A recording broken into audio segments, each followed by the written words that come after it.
이낙연 더불어민주당 대표는 국회 교섭단체 대표연설에서 4차 재난지원금 지급을 위한 추경 예산안을 편성하겠다고 밝혔습니다. 또 아동수당 지급 대상을 현재 만 7세에서 선진국 수준인 18세로 확대하자고 제안했습니다.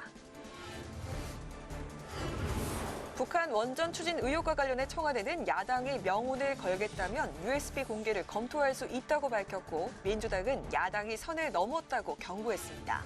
국민의힘은 국회 정보위 열람과 국정조사로 진상을 밝히자고 요구했습니다. 사법농단 연루 의혹을 받는 임성근 부장판사에 대한 탄핵소추안이 오늘 국회에 보고됐습니다.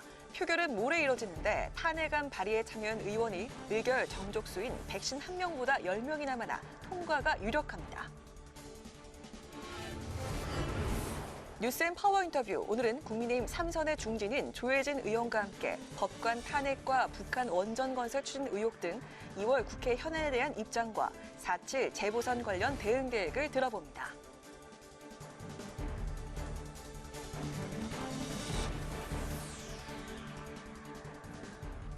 여러분 안녕하십니까? 2월 2일 의정 종합뉴스 뉴스엔 시작하겠습니다. 더불어민주당 이낙연 대표가 국회 교섭단체 대표연설을 했습니다. 40분 넘게 연설을 진행했는데요. 자세한 내용을 취재기자와 함께 알아보겠습니다. 네, 장정현 기자. 네, 이 대표의 어떤 내용의 연설 주로 이뤘습니까? 네, 이낙연 대표의 연설문 제목은 국민이 국가의 역할을 묻습니다. 코로나를 넘어 신복지 국가로였습니다. 제목에서 알 수 있듯이 이 대표는 지난 1년간 코로나로 힘겨웠던 국민을 위로하고 코로나가 핥힌 민생 경제의 상처를 극복하기 위한 방안과 지속 가능한 복지 국가를 위한 신복지 제도를 제안했습니다. 또 연설 가장 말미에 이례적으로 최근의 현안을 거론했는데요. 야당이 의혹을 제기하고 있는 북한 원전 문건 의혹이었습니다. 이 대표는 야당이 잘못 짚었다며 정치를 후퇴시키지 말라고 비판했는데, 이때 야당 의원들은 고성을 외치며 항의했고 여당 의원들은 화도했습니다. 네, 방금 장 기자가 이야기한 대로 신복지제도를 이제 제안했다고 했는데, 이 대표가 구상한 신복지제도 그 내용 좀 말씀해 주시죠. 네, 이 신복지제도 내용에 앞서서 민생경제 회복 방안도 되게 강조했는데요. 이 대표는 정부 재정이 회복과 도약의 디딤돌이 돼야 한다고 강조했습니다. 그러면서 이 4차 재난지원금을 준비하겠다고 밝혔는데요. 늦지 않게 또 충분한 규모의 추경을 통해서 맞춤형 지원과 전 국민 지원을 함께 협의하겠다고 강조해 이 4차 재난지원금 지급을 공식화했습니다. 이낙연 표 신복지 체계도 베일을 벗었는데요. 이 대표는 국민생활기준 2030이라고 명명한 포스트 코로나 시대의 신복지 제도 내용을 밝혔는데, 최저생활을 보장하면서 중산층 수준을 지향하는 복지가 기준점입니다. 구체적인 내용으로는 현재 만 7세까지 지급하는 아동수당을 만 18세까지로 확대하고 전국민 상병수당과 교육지원, 포괄적인 돌봄과 의료보장 등을 제시했습니다. 또 이를 실현하기 위해 범국민 특위를 설치하겠다고도 말했습니다. 이낙연 대표 연설 들어보시겠습니다. 소득, 주거, 교육, 의료, 돌봄, 환경 등 삶의 모든 영역에서 국민 생활의 최저 기준을 보장하고 적정 기준을 지향하자는 것이 국민생활기준 2030입니다. 네, 이 대표가 강조한 정책과 입법 또 어떤 게 있습니까? 네, 이 대표는 미래 성장이 중요하다면서 이번에도 한국판 뉴딜을 강조했고요. 이를 뒷받침하기 위해 데이터 기본법, 그린 뉴딜 기본법 등 미래 전환 10대 입법 과제를 서두르겠다고 말했습니다. 또 친환경 산업과 에너지 전환을 새로운 성장 동력으로 만들자며 탄소 중립 목표와 일정을 차질 없이 수행하겠다고 밝혔습니다. 영업제한 손실보상제와 협력이익 공유제, 사회연대 기금 등 상생연대 3법도 강조하면서 야당 의원들의 협조를 촉구했고요. 재정 과정에서 후퇴 논란을 빚은 중대재해처벌법을 의식한 듯 산업안전보건청을 신설해 재해 예방과 관리를 강화하겠다고 말했습니다. 네, 외교 정책도 궁금한데요. 외교와 관련한 발언은 어떤 게 나왔습니까? 네, 미국 바이든 행정부 출범을 맞아 남북미 관계가 전환돼야 한다는 것을 분명히 했는데요. 한미 동맹은 바이든 시대에 더욱 미래지향적으로 발전해야 한다며 이 바이든 정부도 남북 대화를 지원하고 협력해달라고 말했습니다. 또 북한을 향해서는 귀중한 시기를 놓치지 말라고 했고요. 판문점 선언 국회 비준 동의를 재추진하겠다며 야당이 초당적 외교에 함께해달라고 말했습니다. 이 대표 연설 들어보시겠습니다. 언제 어디서든 만나자는 우리 정부의 제안에 북한이 호응할 때입니다. 국회도 한반도 평화 프로세스 재개를 위해 적극 나서야 한다고 생각합니다. 네, 오늘 이 대표의 연설에 대한 야당 반응은 나왔습니까? 네, 우선 국민의힘은 실망스럽다는 논평을 내놨습니다. 국민이 여당 대표에게 원한 건 사과와 반성이었지만 공치사와 뜬금없는 비전이었다는 건데요.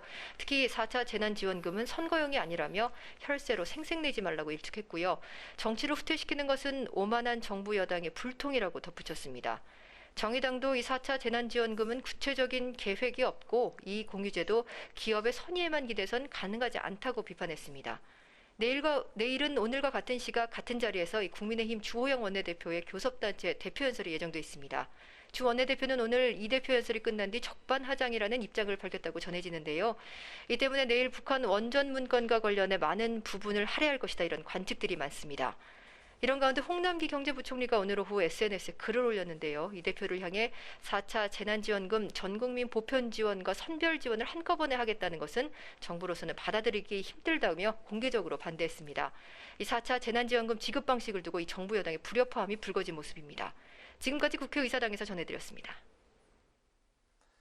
네, 북한 원전 건설 추진 의혹을 둘러싼 정치권의 공방이 가열되고 있습니다. 오늘 더불어민주당 이낙연 대표의 교섭단체 대표 연설에서도 여야가 충돌했습니다.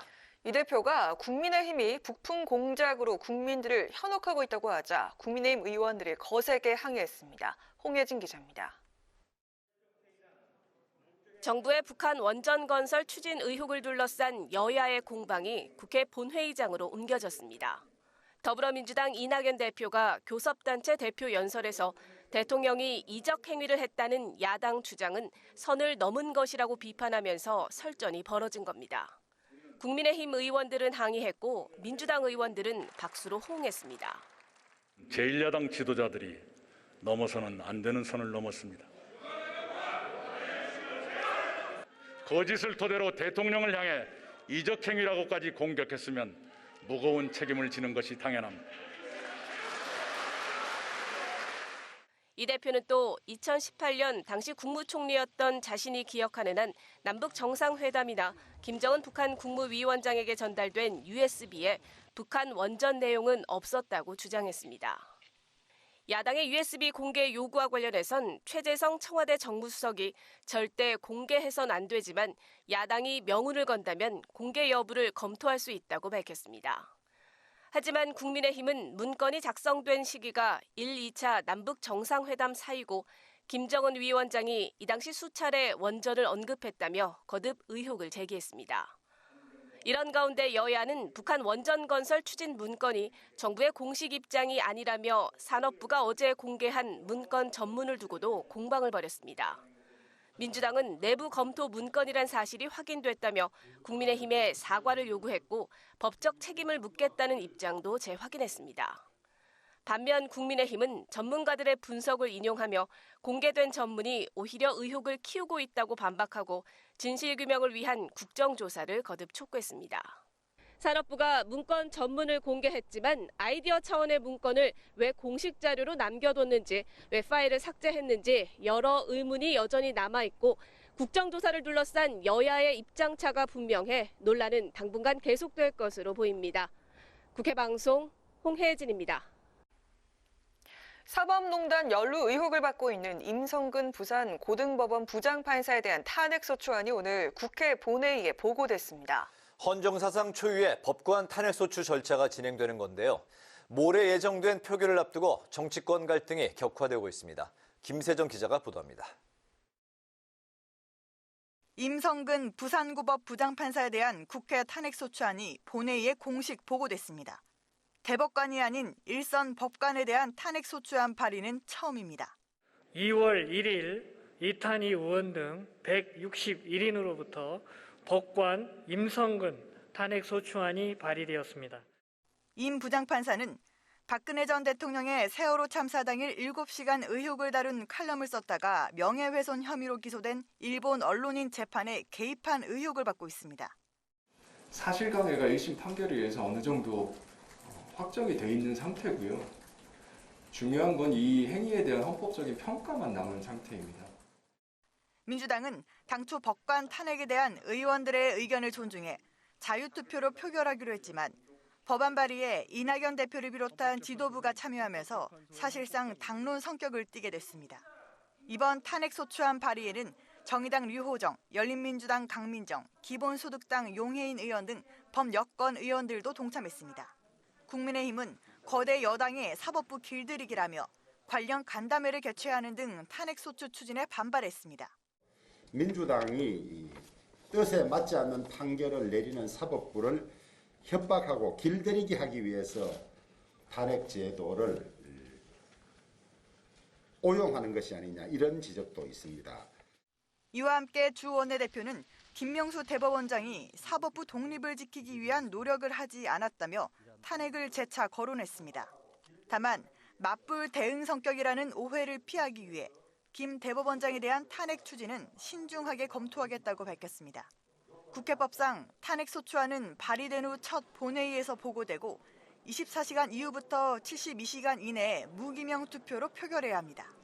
이에 따라 임성근 판사에 대한 탄핵소추안은 오는 4일 표결에 붙여질 전망인데 발의 인원만으로도 이미 의결 정족수를 넘긴 만큼 변수가 없는 한 모레 통과될 가능성이 높습니다. 국회방송 김세정입니다.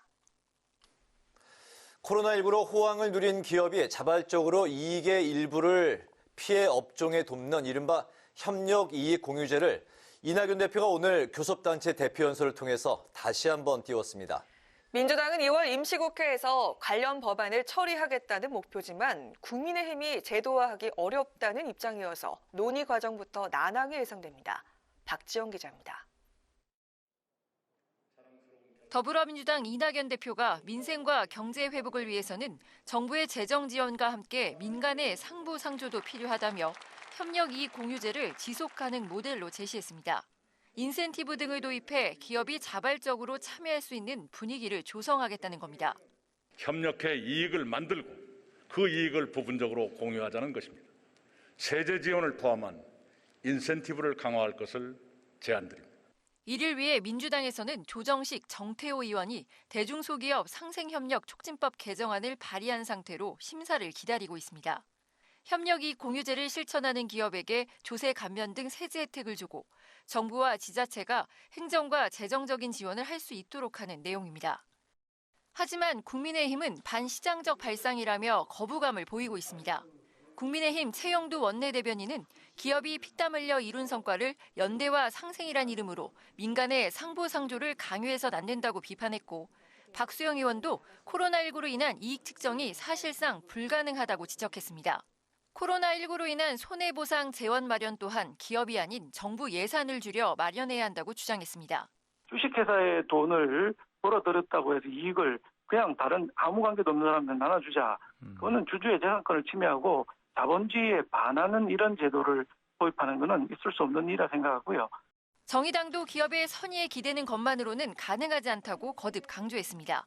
협력이익 공유제를 둘러싼 여야의 이견은 물론 기업 활동을 어렵게 만들 수 있다는 재계 우려도 있는 만큼 관련 법안은 논의부터 순탄치 않을 전망입니다. 국회방송 박지영입니다.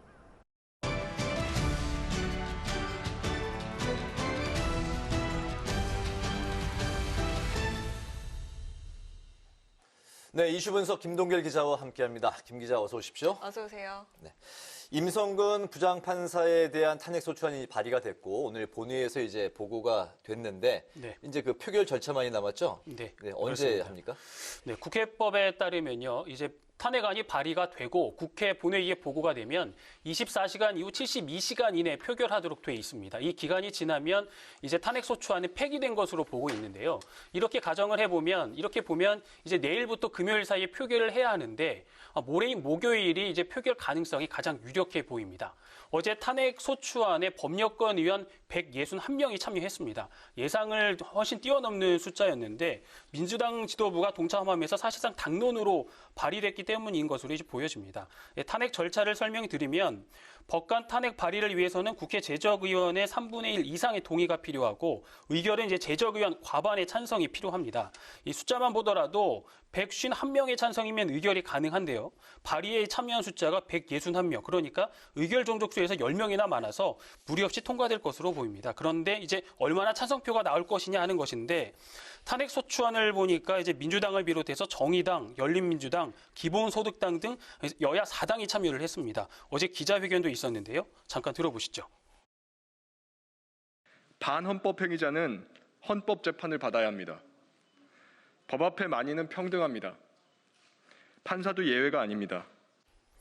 네, 그 4당의 의석수를 모두 이제 합해 보면 민주당이 이제 174석이고요. 정의당이 6석, 열린민주당이 3석, 기본소득당이 1석인데 이렇게 되면 이제 184명이 됩니다. 네. 이렇게 보면 180명이 넘는 찬성표가 나올 가능성도 이제 예상해 볼 수 있겠습니다. 네, 네. 범여권 의원들이 탄핵안에는 참여를 했지만 표결에선 기권이나 반대표를 던질 수도 있는 거 아닙니까? 네, 가능성은 이제 충분합니다. 투표가 조금 전에도 말씀을 드렸지만 무기명 투표로 이제 진행이 됩니다. 탄핵을 이제 발의할 때 탄핵안에는 이제 이름이 명기가 돼서 의원들이 이제 공개가 되거든요. 하지만 무기명 투표를 할 때는 의원들이 이제 공개가 되지 않기 때문에 뭐 기권표라든지 반대표가 나올 가능성도 충분합니다. 법관 탄핵이라는 이 사상 초유의 일이기 때문에 그래서 의원들이 뭐 심적 부담을 느낄 수도 있고요. 의원 한 사람 한 사람이 헌법 기관이니까 그에 따른 판단을 하지 않을까 이제 그런 생각을 해보고요. 또 여기에 민주당이 당론이 아닌 자유투표에 맡겼기 때문에 반대표도 있지 않을까, 뭐 기권표도 있지 않을까 좀 예상을 해볼 수 있습니다. 그래도 이제 의결 종족수는 충분하기 때문에 의결까지는 이제 무난할 것으로 보입니다. 네. 국민의힘은 현재 그 사법부 길들이기다 이러면서 이제 강력 반발하고 있는 상황인데 그러면서 이제 김명수 대법원장에 대한 이 탄핵 카드를 들고 나왔어요. 네, 그렇습니다. 국민의힘에서 이제 강력하게 반발을 했죠. 문재인 정권에 반하는 판결을 하는 이제 판사들을 겁박하기 위한 의도다. 뭐 이렇게 이제 공세를 펼치고 있는데요. 어제죠 조영 원내대표가 김명수 대법원장에 대한 탄핵소추 발의를 꺼내 들었습니다. 사법부의 독립성과 중립성을 훼손하고 또 정권 외풍이 법원 곳곳에 스며들도록 방치한 책임이 있다는 건데요. 대법원의 인사권 남용 또 코드 인사는 이 정권이 적폐로 몰았던 이제 전 정권 폐악을 이미 넘어선 상태라면서 강도 높게 비판을 하기도 했습니다. 그런데요, 이 김 대법원장 탄핵 추진이 여러 달 전부터 이제 준비했던 상황이었고 임판사 탄핵 소추안 발의와는 관계없이 준비하고 있었다고 이제 설명을 하기도 했는데요. 그런데 이제 국민의힘이 김 대법원장에 대한 탄핵소추 발의를 결정한다 해도 국회 통과는 사실상 이제 불가능합니다. 여당이 압도적인 의석수를 갖고 있기 때문에 국민의힘에서는 이제 여론전 또 이제 막불 작전이라고 볼 수밖에 없어 보입니다. 네, 근데 임성근 부장판사가 이제 곧 법원을 떠나잖아요. 네. 그래서 탄핵의 실효성이 없는 게 아닌가 이런 이야기도 나오고 있죠. 네, 그렇습니다. 이 탄핵 대상자인 임 부장판사는요, 이 3월 1일에 이제 현직에서 퇴임을 하게 됩니다. 탄핵 소추가 의결돼도 헌재에서 이제 본심판이 진행이 될 때쯤이면 임 판사 같은 경우는 이제 전직 공무원 신분이 됩니다. 이 탄핵이라는 게 공무원직을 더 이상 수행하지 못하게 하는 절차인데 전직 공무원은 이미 업무가 끝났으니까 실익이 있겠느냐 하는 점이 있습니다. 그 의문이죠. 그럴 바에는 왜 해? 뭐 이런 이제 목소리도 그러니까요. 있는데 네. 그런데 이제 민주당에서는요, 사법농단 의혹에 연루된 판사들이 1심에서 이제 잇따라 무죄 판결을 받았거든요. 그러니까 이 재판 대신 탄핵으로 책임을 물어야 한다 이렇게 주장하고 있는데요. 임 부장판사 같은 경우에도 1심에서 무죄를 선고를 받았는데 판결문에 임 부장판사의 재판 관여는 위헌적 행위라는 표현이 담겼습니다. 그래서 민주당은 이를 두고 위헌성이 있다고 이제 인정이 됐다 이렇게 주장하고 있는 겁니다. 그 헌법 위반 행위가 판결문에 적시되어 있기 때문에 탄핵을 또 정당하다고 보고 있는 건데요. 또 법사위 소속의 이제 김종민 의원 최고위원이기도 하죠. 어제 국회 방송 어제 파워 나왔죠. 인터뷰에 나와서 어제 이런 이야기도 했어요. 판사들이 헌법을 위반하면 불법으로 재판에 개입하면 이제 어떻게 되는지 보여줄 필요가 있다. 또 이번 탄핵 추진은 재판의 독립성이라는 이제 헌법 가치를 지키고 헌법 위반 행위가 재발하지 않도록 하기 위한 사법부의 보호 조치다 이런 발언들을 했거든요. 그런 차원에서 헌재의 심판을 받을 필요가 있어서 탄핵을 진행해야 한다 뭐 이렇게 주장을 했는데 이제 만약에 이제 탄핵안이 의결이 되고요. 헌법재판소에서 탄핵이 인용이 되면 임 부장판사는 이제 5년간 변호사 등록과 공직 취임이 안 되고요. 퇴직급여도 일부 제한받게 됩니다. 이제 이와 관련해서 임 부장판사가 입장을 밝혔는데요. 탄핵 소추안을 이제 발의한 의원들의 이제 주장이 일방적이다. 이제 사실 조사가 필요하다. 이렇게 반박을 했는데 그래서 이제 국회법 절차에 따라서 조사가 이루어지면 이제 자신도 조사에 응하겠다. 뭐 이렇게 밝히기도 했습니다.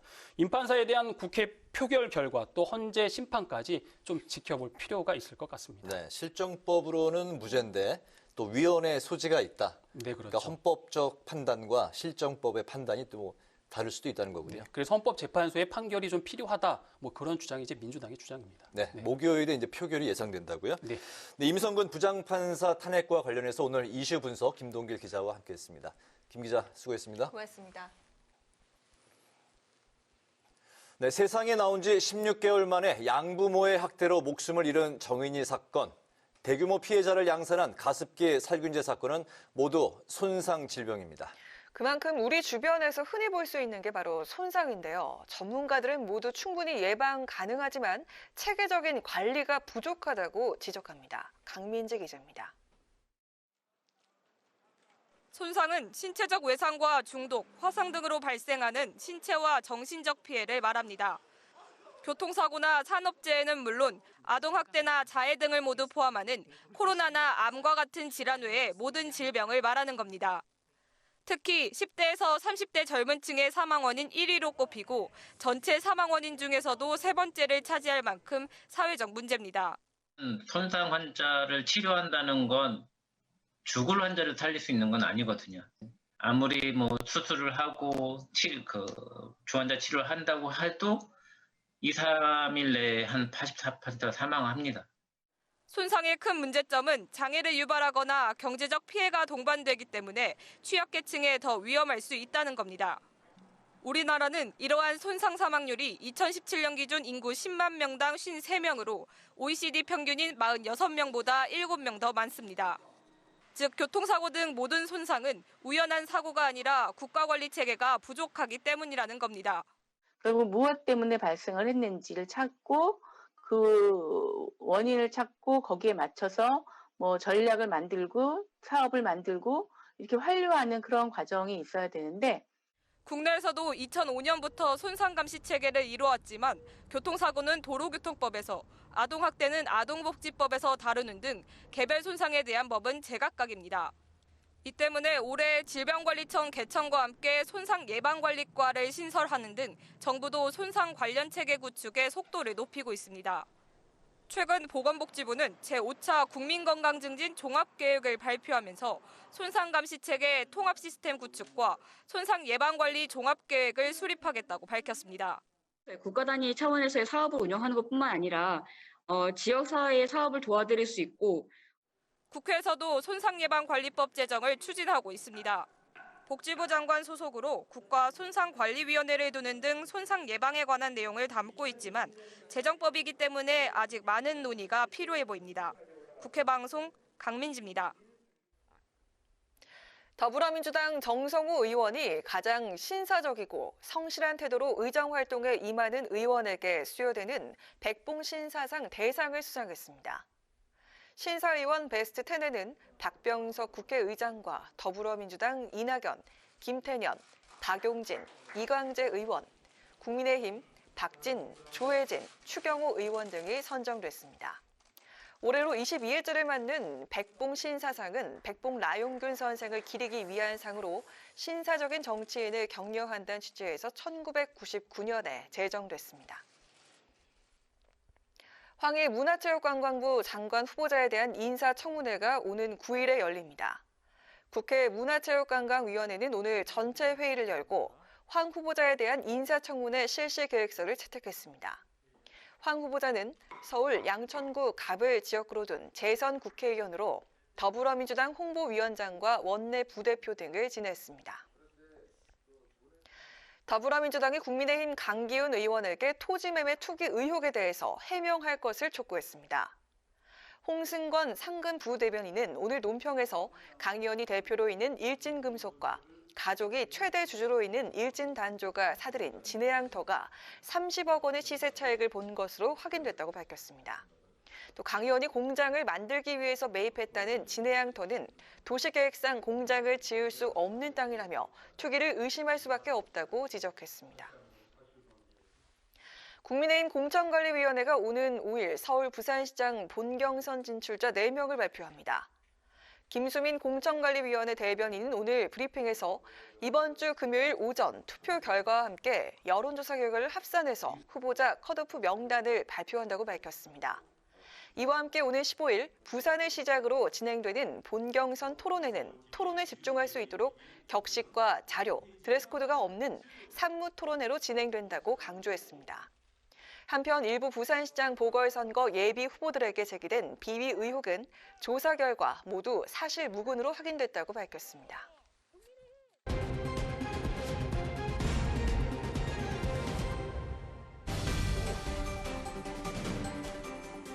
사람들의 시선을 끈 오늘의 정치 뉴스 강아랑의 정치톡 시간입니다. 2월 2일 첫 번째 정치톡 김종인이 이적행위입니다.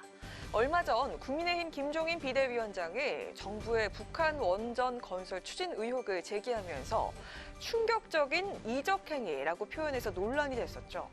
이번에는 민주당의 정책위 의장인 홍익표 의원이 김 위원장이야말로 오히려 이적행위에 가깝다. 이렇게 주장했다는데요. 어떤 이유일까요? 해저 터널을 통해서 일본을 연결해 준다면 일본은 우리나라를 거쳐서 북한을 거쳐가지고 중국, 러시아, 유럽까지 갈 수 있는 길이 열리는 거죠. 그러니까 우리가 얻는 수익이 뭐 한 5라면 일본이 얻는 수익은 500 이상이 될 겁니다. 이거야말로 김종인 위원장이 말씀하신 이적행위에 가까운 거죠. 네, 오늘 아침 한 라디오 방송에 출연한 홍 의원은 어제 김종인 비대위원장이 부산에서 제안한 한일 해저터널 공약을 거론하면서 비판의 목소리를 냈습니다. 한국보다는 일본을 위한 정책이라며 이거야말로 김 위원장이 말씀하신 이적행위에 가깝다라고 지적을 했는데요. 해저터널을 통해서 우리가 얻는 건 일본으로 차가 간다는 것밖에 없지만 일본은 중국과 유럽 대륙으로까지 연결되는 관문을 얻게 된다는 게 홍 의원의 주장입니다. 그러면서 매우 부적절한 정책 선거 공약이라며 아마도 한반도 물류 전문가 대부분이 부정적일 것이라고 덧붙였습니다. 홍 의원 외에도 오늘 여권에서는 김 위원장의 해저터널 공약을 친일로 비판하는 목소리가 많았습니다. 이에 국민의힘은 과거 김대중 노무현 전 대통령도 한일 해저터널 건설을 긍정적으로 언급한 적이 있다면서 반박에 나섰는데요. 가덕도 신공항을 둘러싼 여야 공방이 이제는 한일 해저터널로 옮겨가게 될까요?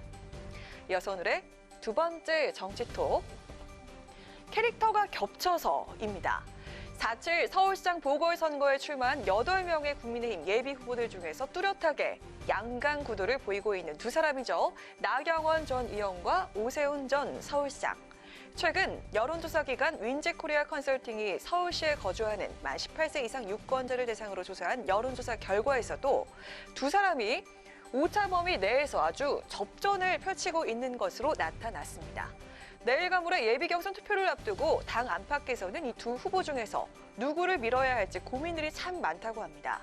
누군가를 콕 집어서 도우려면은 명분이 있어야 하는데 두 사람의 캐릭터가 너무 겹쳐서 어느 한쪽을 응원하기가 어렵단 건데요. 실제로 두 후보는 계파나 이력, 정치 스타일까지 유독 비슷한 점이 많습니다.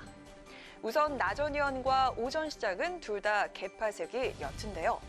엄밀히 보면 비박계에 속하지만 비박계 중에서 다수파를 차지하는 친유승민계나 친김무성계 등과도 거리가 있습니다.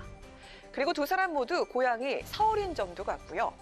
나 전 의원이 63년생, 오 전 시장이 61년생으로 나이대도 비슷합니다. 또 판사와 변호사 등 법조인 출신이라는 점도 같고요. 또 고 박원순 전 서울시장과 악연이 있는 점까지 모두 동일합니다. 네, 이렇게 공통점도 많고 경쟁력도 비슷하기 때문에 당 안팎의 인사들로서는 머리가 복잡할 수밖에 없습니다. 이 둘 중에 한 명을 선택할 것이냐 아니면 제3의 다른 후보를 선택할 것이냐 당원들의 최종 선택은 본 경선 이후에나 알 수 있겠죠? 지금까지 강아랑의 정치톡이었습니다.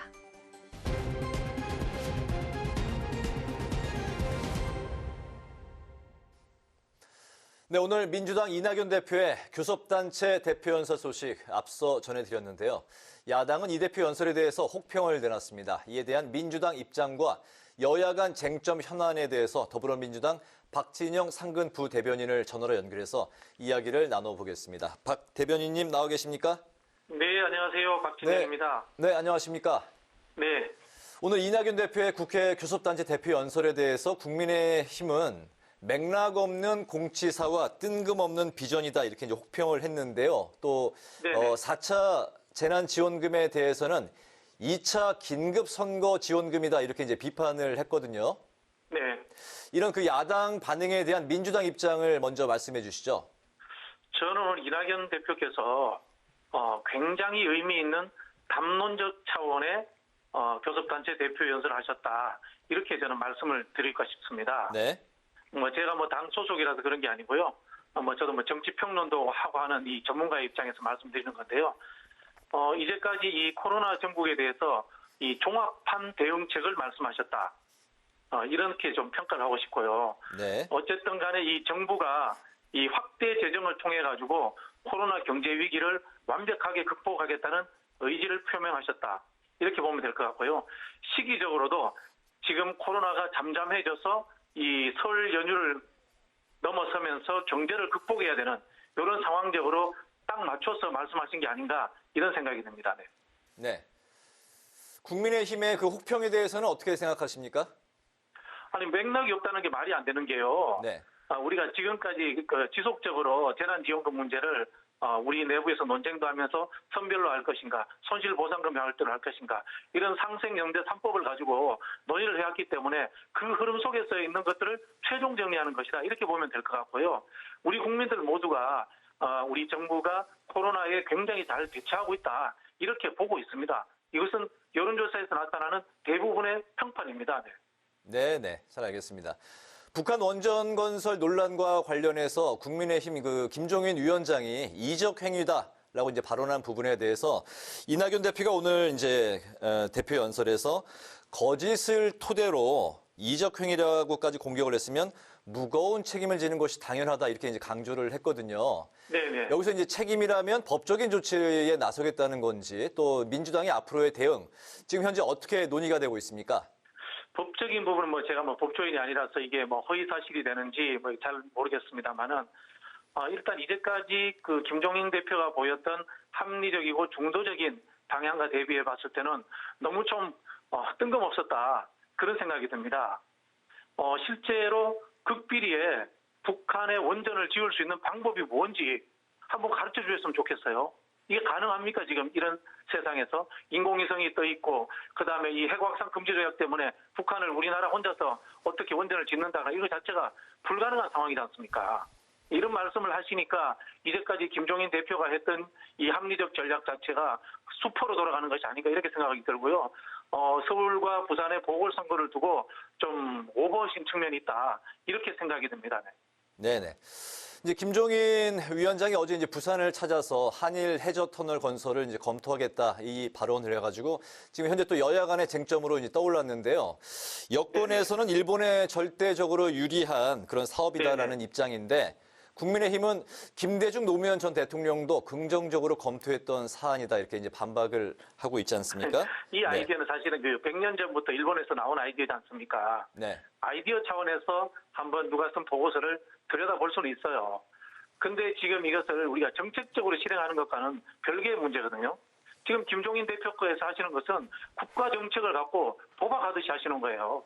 가덕도 받고 한국 한일 해저선을 던지고 이게 뭡니까? 좀 더 자극적인 것을 던져서 이렇게 국민들의 시선을 호도하겠다 이런 식으로밖에 보이지 않는 거거든요.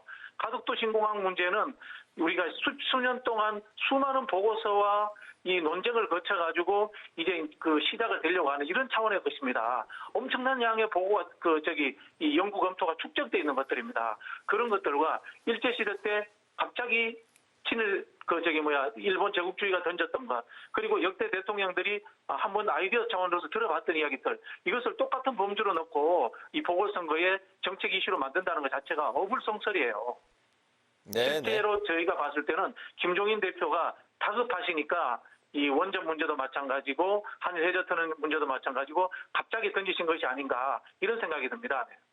네네. 잘 알겠습니다. 네. 고맙습니다. 네, 지금까지 더불어민주당의 박진영 상근 부대변인이었습니다. 오늘 말씀 잘 들었습니다. 네, 감사합니다.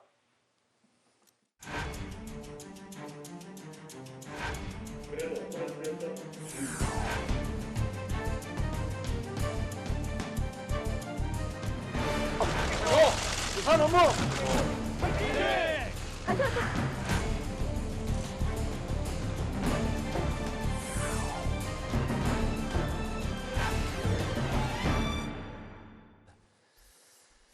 네, 이번 시간은 뉴스앤 파워 인터뷰 코너입니다. 어제부터 시작된 2월 임시국회 각종 현안을 둘러싸고 여야의 공방이 아주 뜨거운데요. 국민의힘의 삼선 중진 의원이신 조혜진 의원을 모시고 이슈와 현안에 대해서 함께 이야기를 나눠보도록 하겠습니다. 어서 오십시오. 예, 반갑습니다. 네, 반갑습니다. 요즘에 각종 방송 출연하시느라 굉장히 바쁘시죠? 예. 네, 오늘은 그 민주당 이낙연 대표의 교섭단체 대표 연설이 있었기 때문에 먼저 이 이야기부터 같이 나눠보도록 하겠습니다. 먼저 전국민 지원을 포함한 4차 재난지원금, 국민의힘 입장에서는 2차 선거 긴급 지난 지원금이다 이렇게 이제 비난을 하고 있는 입장이고 또 아동수당을 18세까지 확대하는 이 신복지제도 구상 이런 이제 이야기들이 오늘 나왔는데 오늘 이 대표 연설 보셨습니까? 예. 네, 어떻게 보셨습니까? 이제 임기가 얼마 안 남으셨죠. 대표 임기. 네. 그래서 이번이 다음 임시국회를 열게 되더라도 이번이 본인으로서는 마지막 국회 대표 연설이 될 가능성이 있어 보이는데 당 대표로서도 그렇고 이제 대통령 경선에 출마하는 예비 주자로서 국가 비전 같은 거를 같이 녹여서 이렇게 제시하려고 고심하셨던 그런 흔적이 보였습니다. 네. 여러 가지 정책들 많이 제시를 하셨는데 아쉬운 거는 그게 이제 뭘 주겠다 하는 그런 메시지는 많은데 그걸 그러면 재원을 어떻게 조달할 거냐. 그걸 국민들에게서 다 걷어가지고 도로 국민들에게 돌려주는 것 같으면은 사실 그 부질없는 수고거든요. 네. 그래서 그 정책은 누구나 반대하기 어려운 그렇게 되면 좋은 정책이지만 재원을 어떻게 마련할 것인지 그게 다들 이제 고민에 대해서 함부로 말을 못하는 건데 정책은 평가할 만하나 예. 재원 조달이 현실성이 떨어진다는 말씀이시죠? 예, 구체적인 이제 재원 조달 방안이 이제 없었고 이제 말씀하실 때 이 복지와 성장이 선순환하는 그런 말씀을 하시면서 지속적인 성장 그 말씀을 하셨는데 그게 결국은 재원 조달 방안이거든요. 네네.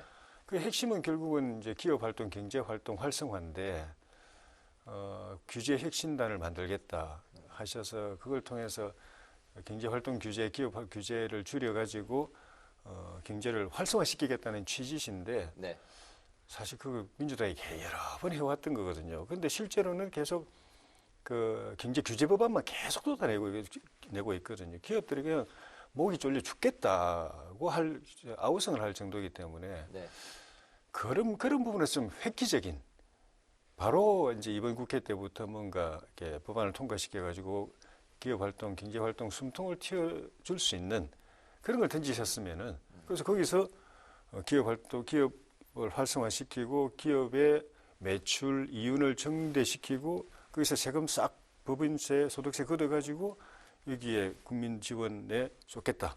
이러면 아구가 맞거든요. 네네. 그 부분이 부족했던 것이 아쉽고 마지막 연설인데 그래도 야당이 흐뭇하게 박수도 쳐주고 이렇게 끝날 수도 있었는데 마지막 화두가 야당을 자극하는 말씀을 던지셔가지고 그냥 소란하면서 끝나버리니까 그 말씀에 대해서 찬성하고 반대하고를 떠나가지고 여당 당대표의 마지막 그 대표 연설인데 좀 유종의 미를 거두지 못했다.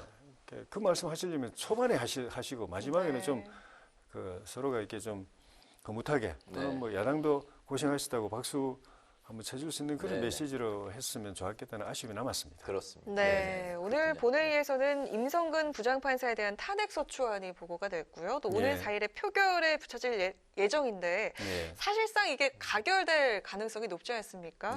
따로 대응책을 마련하고 계신지 여쭙겠습니다. 대응책 없죠, 뭐. 저지할 방법 없고. 근데 그게 통과되면은 판사들이 부담이 큽니다. 왜냐하면 거대 여당의 힘을 눈으로 목격하기 때문에 여당이 마음먹으면은 언제든지 탄핵시켜서 자기를 파면시킬 수 있고 파면되면 직장에서 쫓겨날 뿐만 아니고 변호사 기업도 못하게 되고 그러면 당장 생계의 그 명예, 직업 다 날아갈 뿐만 아니고 생계의 곤란까지 막다른 골목에 몰리는 인생이 대한민국의 사법고시 합격하고 판사로 잘 나가다가 갑자기 쫓겨나가고 직업도 못 갖고 생계에 그 막다른 골목에도 몰릴 수 있는 그 고민을 판사들이 다 느낄 겁니다. 그게 부당하다고 생각하지만 현실에 파오고 실제 벌어지고 있다고 생각하면은 그러면은 이게 아무리 자기가 그래도 내가 용기를 내서 내가 자존심이 있지 나는 꿋꿋하게 재판할 거야라고 해도 네. 머리가 복잡해집니다. 네네. 다른 판사들이 그렇다는 거죠? 모든 판사들이 다 그렇게 네네. 됩니다. 그러니까 굉장히 위험한 일을 하시는 거예요. 네네. 그래서 오늘 이낙연 대표께서 우리 김종인 비대위원장을 향해서 또 우리 야당을 향해서 선을 넘었다 말씀을 하셨는데 이게 정말 대한민국의 법치주의, 민주주의, 상권분립 또 국민의 상권분립에 기초한 국민의 기본권 보호라는 차원에서 보면은 넘지 말아야 될 선을 넘어가고 있는 것 같아서 네. 굉장히 걱정됩니다. 그렇다고 저희가 뭐 위헌 소지는 있다고 인정을 하시는 건가요? 인정 못합니다. 왜냐하면 민주당이 그 탄핵 근거로 든 그 1심 판결문에 네. 문구 그거 하나거든요. 그 헌법에 위반됐다. 그 탄핵 대상 판사, 부장 판사의 행위가 헌법에 위반됐다라고 이야기하는데 네. 그 전체적인 판결문을 읽어보면 결국 이제 무죄 그 선고를 했는데 그 헌법 위반이라는 거는 헌법 정신에 어긋난다. 네. 헌법의 취지에 어긋난다. 부적절한 행위다. 이런 행동도 안 하는 게 옳다라는 취지지 네. 헌법적인 그 자체가 위헌을 적시한 건 아니다라는 범죄 말씀이에요. 행위라는 건 아닙니다. 그런데 노무현 대통령 그때 국회에서 탄핵됐을 때 헌법재판소가 헌법 위반이라고 해서 다 탄핵 대상이 아니다. 징계나 형사처벌보다는 더 위중한 정도의 범죄적 수준의 헌법 위반이라야 이게 탄핵 대상인 거지. 그냥 네. 헌법에 좋은 취지들이 쫙 깔려 있는 게 우리 헌법 그 기본법으로서의 헌법 체계인데 거기에 정신이 어긋나는 거는 숱하게 많거든요. 네. 그렇다고 그걸 다 탄핵으로 할 수는 없을 거다. 제가 한 가지 너무 많이 예가 많아가지고 다 들 수가 없었다. 하나만 예를 들었는데 헌법에 보면은 대통령께서 국무위원 임명할 때 국무총리로부터 제청 받아서 임명하라고 되어 있습니다. 근데 아무도 그래 안 하잖아요. 대통령이 다 임명하잖아요. 가끔씩 언론을 의식해서 명단을 대통령이 국무위원 명단을 그 총리한테 줘가지고 이대로 제청안을 올리라고 해서 쇼하듯이 하는 경우는 가끔씩 있었습니다. 근데 그게 다 대통령이 직접 임명합니다. 그 헌법 위반이거든요. 근데 그거는 범죄적 행위는 헌법에 분명히 위반되지만 범죄적 행위는 아니었기 때문에 그거 가지고 탄핵 네. 한 데가 예가 없거든요. 네네. 그런 예는 수도 없이 많기 때문에 헌법 정신에 어긋난다, 취지에 어긋난다라는 것하고 헌법적 범죄 행위다라고는 별개인데 이 경우는 전자에 해당하는 알겠습니다. 건데 실정법에서는 무죄 판결이 나왔고 예. 또 위헌도 아니기 때문에 예. 탄핵은 어불성설이다. 뭐 그렇게 정리를 하면 되겠습니까? 예, 그러니까 그러려면은 이게 범죄적 행위의 헌법 위반이라고 하면 민주당이 그 증거를 내놔야 되거든요. 왜냐하면 국회 법에 그래 돼 있기 때문에 네네. 증거를 제출해야 된다고 돼 있는데 그러려면 법사위에서 조사를 들어가야 됩니다. 그래가지고 알겠습니다. 이 판사의 행위가 헌법적 범죄 행위라는 걸 갖다가 근거를 대면서 탄핵을 추진해야 되는데 민주당이 법사위 그 조사도 뛰어넘고 네. 딱 그 문구 하나만 가지고 추진하고 있으니까 알겠습니다. 날림입니다. 또 다른 뜨거운 감자가 있어서 다음 예. 질문으로 넘어가겠습니다. 북한 원전 이제 추진 의혹과 관련해서 이제 뭐 여당은 남북 정상회담에서도 거론이 되지 않았던 이제 사안이다 이렇게 이제 언급을 했는데요. 이 국민의힘 입장에서는 이제 뭐 이적 행위다, 특검과 이제 뭐 국정조사까지 요구하고 있는 상황이잖아요. 예. 어떻게 보십니까? 근데 북한은 우리하고 같은 양면이 있습니다. 우리하고 같은 동족이고 또 언젠가 통일을 해야 되고 한 국민에 대해서 같이 잘 살아야 될 그런 측면에서 머리 맞대고 같이 고민해야 될 부분. 또 한 부분은 6.25 때 우리를 적화시키기 위해서 남침해가지고 이 강토를 초토화시키고 지금도 핵 개발하면서 얼마 전에 노동당 8차 대회에서 김정은 위원장이 우리를 향해서 핵 무력을 앞세워가지고 남한 적화 통일을 앞당기겠다고 공공연하게 협박하고 있는 이런 네네. 측면. 그러니까 우리가 북한과 어떤 행위를 할 때 이쪽 측면은 평화 화합을 위한 측면이고 이쪽은 우리에 대한 추적을 이롭게 하는 측면이 있거든요. 네. 그래서 남북 그 협력을 위한 법안도 있고 국가보안법도 있고 둘 다 갖고 있는 이유가 그 때문인 것입니다. 근데 지금은 북한이 좀 전에 말씀드린 대로 비핵화 안 하고 오히려 핵 개발 더 하고 남한을 향해서 위협하고 있는 상황에서 그 핵 능력을 더 키워주는 지원을 한다는 구상이 있다고 하면 이거는 전자가 아니고 후자 쪽인 것이죠. 그래서 김종인 위원장도 그런 표현을 쓰셨던 것 같고. 근데 이제 그 대통령께서 그때 1차 남북정상회담, 판문점 회담 도보다리에서 김정은 위원장하고 단독 대화를 할 때 발전소 문제를 언급을 하셨다는 그 이제 증거가 있었는데 그에 대해서 대통령 해명의 말씀이 네. 구도로는 내가 논의를 안 한 것 같고 신경제 방안에 그 책자하고 그다음에 동영상 PT 그 USB를 그 북한에 전달했는데 그 동영상 PT USB 안에 발전소 건설 문제를 거기 담겨 있다, 관련 사항이 담겨 있다라고 이야기를 하셨는데 문제는 그 발전소가 핵 발전소냐 아니면은 석탄이나 뭐 신재생 그 발전소냐에 따라서 이게 이 사건의 성격이 확 달라지는데 그 부분을 USB를 통해서 한번 확인해 주시면 그냥 딱 정리가 될 것 같아요. 네, USB를 통해서 이 사안을 뭐 정리를 해달라 그런 해달라. 입장이시죠. 네. 예. 재보선 관련해서도 좀 예. 여쭙겠습니다. 김종인 위원장이 가덕도 신공항과 관련해서 적극적으로 지지하겠다 이런 예. 입장을 밝혔는데요. 예. 조 의원께서는 경남, 밀양, 의령, 함안, 창녕을 또 예. 지역구로 두고 계시잖아요. 이번 당 지도부 결정 어떻게 보시는지요?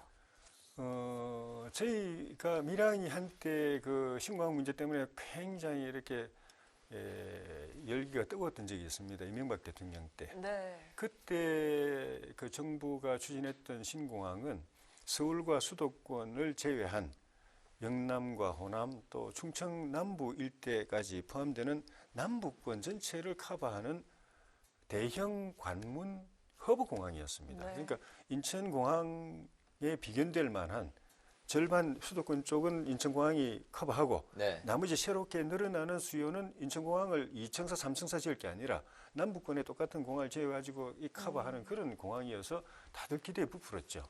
근데 무산됐죠. 네. 과일 경쟁 때문에.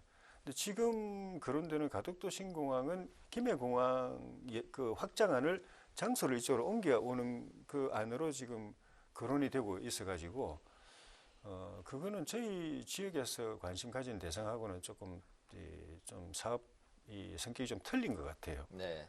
그래서 그거는 우리 당의 100% 일치된 의견은 아니지만은 다수의 의견이 부산의 우리 국민의힘 의원들이 적극적으로 지지하고 추진하니까 우리도 같이 좀 힘을 실어주자. 네. 그런 그 공감대가 있는 것 같고 그거를 김종인 위원장께서 대변해서 이번에 부산에 가서 네. 시민들 앞에서 그렇게 말씀하신 것 같습니다. 근데 현실적으로 뭐 투트랙으로 같이 가기는 어려운 거 아니겠습니까? 이제 예. 가덕도 신공항 적극 지지 예. 입장으로 이제 선회를 했는데 예. 국민의힘 입장에서 예. 밀양 신공항 특별법도 이제 뭐 곽상도 의원이 발의 예. 준비 중인 걸로 이제 알고 있는데 예.